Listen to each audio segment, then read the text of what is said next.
من الوهلة الأولى يبدو الوصول إلى هذه المنطقة شاقا إن لم يكن ضربا من التحدي، غير أن الوصول إليها في حد ذاته يعني أنك بلغت منتهى نشوة الترحال.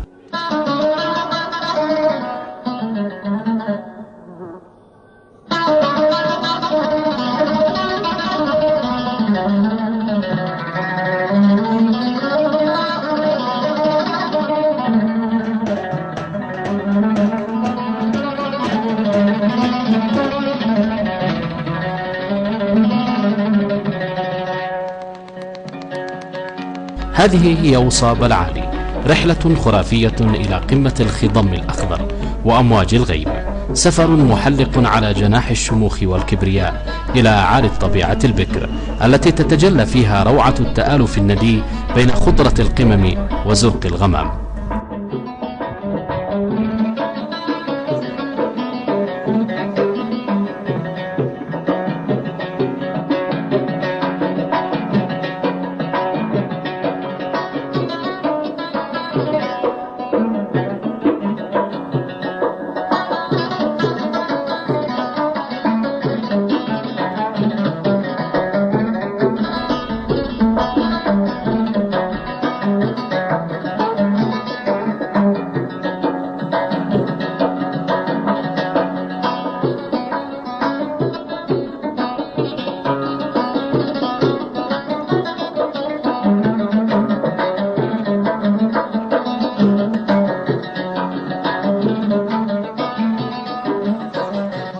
أنت هنا على مقربة من صفحة السماء تجاور قمرها مساء، وبأطراف أناملك تكاد تقتطف نجومها، أما نهارا فإن بساطها السندسي الشاهق يزج بك إلى وسط أمواج الغيم، تسبح كرائد فضاء يسبح خارج نطاق الأرض.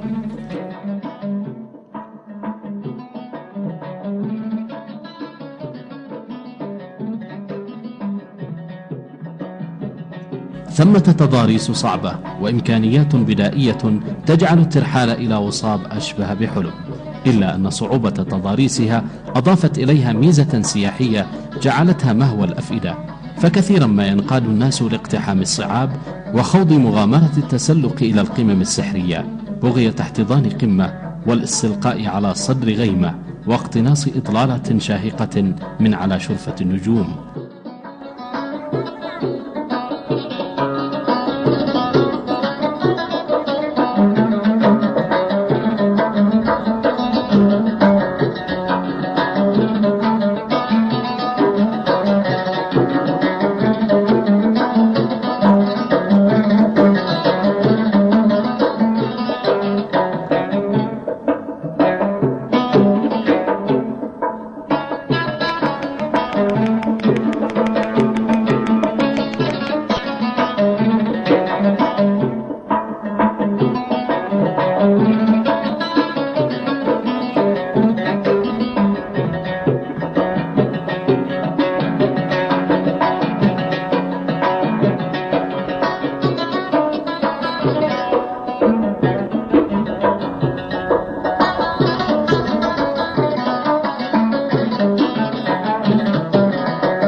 هنا تغزل القصيدة نفسها في وصاب، فهي غزل يتصبب رقة، ورقة تعبق بعبير الزمان وشموخ المكان.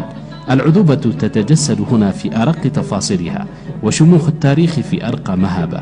طبيعة ترقرق الطباع، وعراقة تنسج ملاحم، فترى الناس شعراء وما هم بشعراء من نشوتهم بروعة القمم الشماء والخضرة الشاهقة والطبيعة الحبلى بمواسم ومعالم ومتعة الرحلة الخرافية إلى وصاب جارة القمر.